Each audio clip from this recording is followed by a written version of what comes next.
Vladimir Putin ఈ పేరు ఒక శక్తికి, ఒక రహస్యానికి పర్యాయపదం. రష్యా సింహాసనంపై సుదీర్ఘకాలంగా తిరుగులేని రాజుగా ఉన్న ఈ నాయకుడి ప్రతి కదలిక అంతర్జాతీయ వార్త. కానీ యుద్ధం మొదలైన తరువాత ఆయన ఆరోగ్యమే పెద్ద ప్రశ్నగా మారింది. ప్రాణాంతక క్యాన్సర్ తో పోరాడుతున్నారనే నివేదికలు పదే పదే వెలుగు చూశాయి. ఇప్పుడు ఆ వదంతులకు మరింత బలం చేకూరుస్తూ తాజాగా ఆయనకు సంబంధించిన ఒక వీడియో గ్లోబల్ డిబేట్ ను సృష్టిస్తోంది.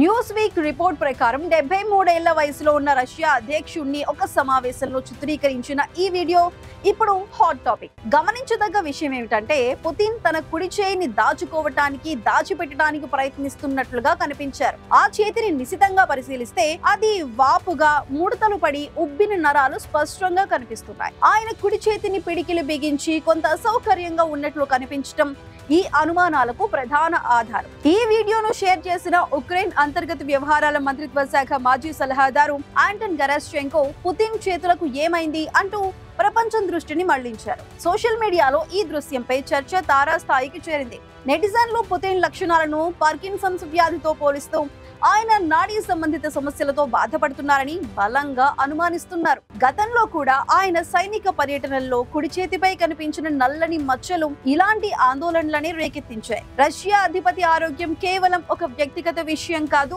ప్రపంచ భూగోళ రాజకీయాలను, ముఖ్యంగా ఉక్రెయిన్ యుద్ధ భవిష్యత్తును ప్రభావితం చేసే అత్యంత కీలకమైన అంశం. పుతిన్ అనారోగ్యంతో ఉన్నారనే ప్రచారం కొనసాగితే అది ఆయన నాయకత్వ సామర్థ్యంపై, రష్యా స్థిరత్వంపై తీవ్రమైన ప్రశ్నలను సంధిస్తుంది. పుతిన్ ఆరోగ్యంపై కొనసాగుతున్న ఈ అనుమానాల తెర ఆయన మౌనాన్ని వీడే వరకు ప్రపంచానికి ఒక పెద్ద సస్పెన్స్ గానే మిగిలిపోతుంది.